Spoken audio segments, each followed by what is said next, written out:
Iran ने पाकिस्तान से मदद मांग ली है और ये इससे पहले खबर 3-4 दिन से ये खबर ज़ेरे गर्दिश थी, लेकिन मुझे लगा कि इसकी तस्दीक होना बाकी है। अब बाकायदा तौर पे ईरान ने पाकिस्तान से कह दिया है मेरी मदद करो, और मदद के लिए जो सबसे पहली चीज ईरान ने क्या मांगी है, ये एक सरप्राइज है कि ईरान क्या चाहता है, पाकिस्तान क्या करे। ईरान को पता है आज नहीं कल नहीं परसों इसराइल उस पर अटैक करेगा। पाकिस्तान क्या ईरान के लिए इसराइल से बाकायदा लड़ाई मोल ले सकता है, और इसराइल से यानी ईरान की मदद करने का मतलब है इसराइल से लड़ाई, और इसराइल से लड़ाई का मतलब क्या है कि बराह रास्त अमेरिका से लड़ाई। पाकिस्तान क्या ये अफोर्ड कर सकता है? लेकिन ईरान को क्या जवाब देगा? ईरान हमारा दोस्त मुल्क है, बरादर मुल्क है, हमसाया मुल्क है। पाकिस्तान क्या जवाब देगा? एक। अब दूसरी इंपॉर्टेंट बात नाज़रीन ये है कि इसराइल ने बिल्कुल तमाम हदें पार कर दी हैं, यानी जिस डगर पे वो चल पड़ा है। और आप ये जान के हैरान होंगे, तारीख में, दुनिया की तारीख में पहली बार किसी मुल्क ने अक़वाम मुत्तहिदा को धमकी दी है, यूएनओ को धमकी दी है कि मैं तुम्हें छोड़ूंगा नहीं। और नेतन्याहू ने यूएनओ से कह दिया अगर आज भी दुनिया ना समझे कि ये नेतन्याहू और इसराइल कितना बड़ा बदमाश है तो अफसोस होगा। इससे बढ़कर अफसोस का मकाम कोई और नाज़रीन हो नहीं सकता। एक मेरे पास ये खबर है। दूसरा, सऊदी अरब समेत और दीगर अरब ममालिक ने अमेरिका से खास मुतालबा कर दिया। उस मुतालबे को सुन के जब मुझे पता चला मैं हैरान हो गया। मैं अरब ममालिक से एक्सपेक्ट कर ही नहीं सकता, मेरे वहमो गुमान में ही नहीं है कि अरब ममालिक ऐसा कर सकते हैं या ऐसा सोच भी सकते हैं। तो ये मेरे पास होगी नाजरीन आज की तीसरी खबर, और आज की खुशी की खबर ये है, और ये बात मैं नहीं कह रहा, मुझे हैरानी इस बात पे है। हमें बहुत से लोग हैं जो कि इंडिया से देखते हैं, भारत से देखते हैं। इंडियन मीडिया अब इस जंग को बाकायदा रिपोर्ट कर रहा है, और टाइम्स ऑफ इंडिया का मैं आपको हवाला दूंगा। टाइम्स ऑफ इंडिया की आज की खबर है, आज की सुर्खी लगी हुई है, अगर आप अभी वेबसाइट पर जाकर देखते हैं, आज 300 से ज्यादा रॉकेट इसराइल के अंदर गिरे। ये कौन कह रहा है? ये खुद टाइम्स ऑफ इंडिया कह रहा है। यानी इस वक्त जो है वो हर तरफ तबाही है, और इसराइल को घिर के रखा हुआ हर तरफ से। शामी वो भी लड़ रहे हैं, इराकी रेजिस्टेंस फोर्सेस वो भी लड़ रही हैं, लेबनान से फौज भी और हिजबुल्लाह दोनों लड़ रहे हैं। हमास तो लड़ ही रहा है नाज़रीन, यहां से ईरान भी लड़ रहा है। आज की तारीख में 300 रॉकेट्स जो हैं, 300 से ज्यादा रॉकेट्स इसराइल में लैंड होते हैं, गिरते हैं, तबाही मचाते हैं। इसकी डिटेल में इंशाल्लाह आपको देने जा रहा हूं नाज़रीन। थॉड के नाम से एक मिसाइल डिफेंस सिस्टम है जो कि अमेरिका ने पहुंचा दिया है इसराइल के पास। ये मिसाइल सिस्टम जो इसराइल के पास आ चुका है, इसको हासिल करने के बाद इसराइल क्या करेगा? क्या अब इसका मतलब है कि ईरान पे किसी भी लम्हे अटैक हो सकता है ना? इसका मतलब तो यही बनता है।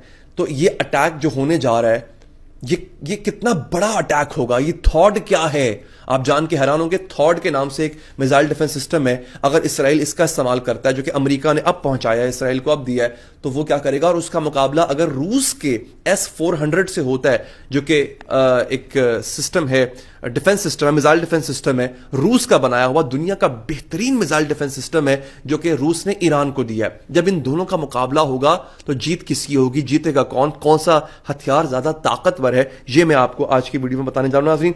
इसके साथ साथ जो सबसे खतरनाक गुफ्तगू है वो की है इसराइल के फाइनेंस मिनिस्टर ने। कहने को ये आदमी फाइनेंस मिनिस्टर है, लेकिन इसराइल की जंगी हिकमत अमली जिसे कहते हैं, या उनकी जो वॉर स्ट्रैटेजी है, वो ये बंदा डिजाइन करता है। बेन गरीव जो उनका सिक्योरिटी मिनिस्टर है, वो और ये आदमी जो है, इन्होंने प्लान कर लिया है बहुत जल्द टर्की पे हमला करने का। Now this is huge. ये बड़ी खबर है। मैं इसको छोटी खबर ना समझ सकता हूं, ना ये छोटी खबर है नाजरीन, ये बड़ी खबर है। इसका बयान सामने आया है, इसने जो बयान दिया है मैं इंशाल्लाह उसकी डिटेल आप तक पहुंचाने जा रहा हूं।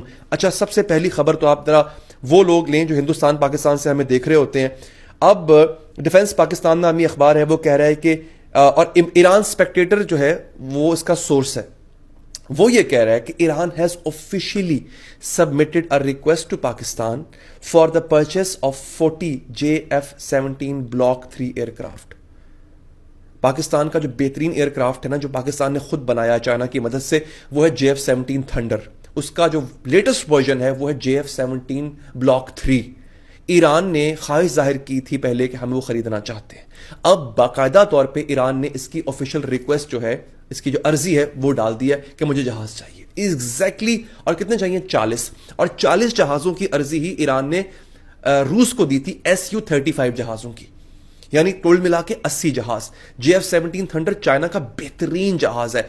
Su-35 वो अमेरिका के F-35 के मुकाबले में जहाज बनाया गया और बेहतरीन जहाज है। S-400 आ चुका है ईरान के पास, बेहतरीन एयर डिफेंस। ईरान अपना एयर डिफेंस कितना बेहतर करने जा रहा है। बट सवाल नाजरीन यहां पर यह है कि क्या पाकिस्तान ये जहाज ईरान को देगा, और अगर देगा तो पाकिस्तान बराह रास्त इस जंग का हिस्सा बन जाएगा। ये कोई माने या ना माने, अमेरिका पाकिस्तान को नहीं छोड़ेगा, बदला लेगा। पाकिस्तान पे मुश्किल वक्त आएगा। लेकिन सवाल यहां पर यह है, जो लोग हमें देख रहे हैं पाकिस्तान में, पाकिस्तान से बाहर, हिंदुस्तान में, हिंदुस्तान से बाहर, क्या पाकिस्तान इस पोजीशन में है कि वो इतनी बड़ी लड़ाई मोल ले सके? अगर हथियारों की बात की जाए तो पाकिस्तान के पास ईरान से बेहतर हथियार मौजूद हैं। एटम बम का होना ही बहुत बड़ी बात होता है, लेकिन क्या इकोनॉमिकली, मईशत के लिहाज से पाकिस्तान इतनी बड़ी लड़ाई मोल ले सकता है? ये एक सवाल रहेगा। अच्छा, अब जरा ये आप अगली खबर सुनिए, आपको मजा आ जाएगा। दोस्तों, अरब countries including Saudi Arabia, UAE, Qatar, इन्होंने यूनाइटेड स्टेट्स ऑफ अमेरिका को खत लिखा है। एक इनका मुश्तरका स्टेटमेंट है जिसमें उन्होंने अमेरिका से कहा है कि ईरान पे हमला मत किया जाए, और खास तौर पे ईरान की ऑयल फील्ड्स पे हमला ना किया जाए। ईरान ने यह कहा था कि अगर मेरे तेल के कुओं पे अमेरिका ने इसराइल पे हमला किया तो मैं करूंगा ये जो बहरे हुर्मज है, पर्शियन गल्फ, बेसिकली दुनिया की ट्रेड का 40% हिस्सा जो है वो बहरे हुर्मज से गुजर के जाता है, जो पर्शियन गल्फ में है, खलीज फारस में है। ठीक है, ये समंदरी रास्ता है एक, और इसका कंट्रोल ईरान के पास है।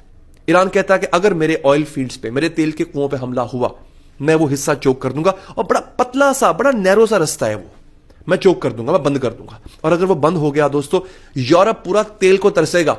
गाड़ियां बंद करके वॉक करते फिरेंगे लोग, टांगों पे नजर आएंगे आपको। यह हाल हो जाएगा।